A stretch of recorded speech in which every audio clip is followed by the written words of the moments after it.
inverter a resposta da função e, ou inverter a resposta da nossa função, ou tu pode usar uma outra função.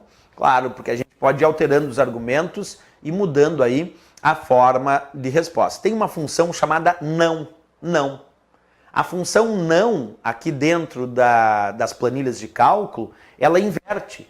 Se a resposta era verdadeiro e tu usou a função não, então a resposta vai ser falso. Se a resposta era falso e tu usou a função não, então vai ser verdadeiro. A função não inverte a resposta. Vamos ver.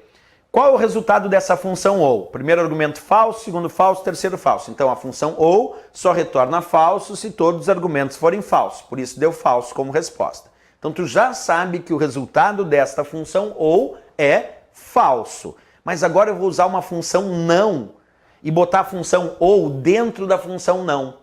Como a função não inverte, se o resultado da função ou foi falso, como eu usei dentro da função não, a resposta da fórmula tem que ser verdadeira.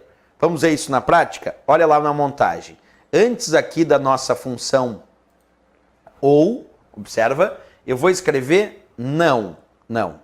Vou abrir parênteses e aí vou fechar parênteses aqui no final. Então agora eu botei a função ou dentro dos parênteses da função ou. Professor, dá para botar uma função dentro da outra? Dá. E eu acabei de botar a função não dentro dos parênteses da função ou.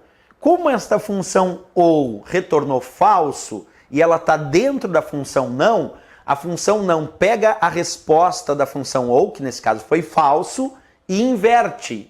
Então a resposta da fórmula vai ter que dar verdadeiro. Porque eu botei a função ou dentro da função não. A resposta da função ou tinha sido falso. Como eu botei dentro da função não, a função não pegou essa resposta falso e inverteu. E deu o resultado verdadeiro. Porque a função não, que é uma negativa, ela inverte a resposta.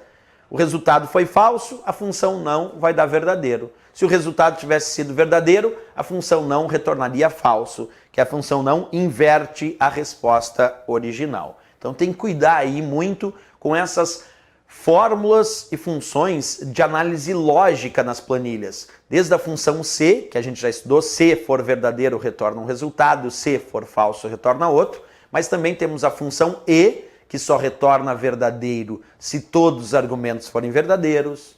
Tem a função ou, que só retorna falso se todos os argumentos forem falsos. E ainda tem a função não, que inverte. Se a resposta original era falso, vira verdadeiro. Se a resposta original era verdadeiro, vira falso. São as famosas funções de análise lógica que nós temos aí nas planilhas. Então, sempre muito importante serem lembradas para efeito de provas de concurso. Certo, pessoal? Até a próxima aula. Bons estudos!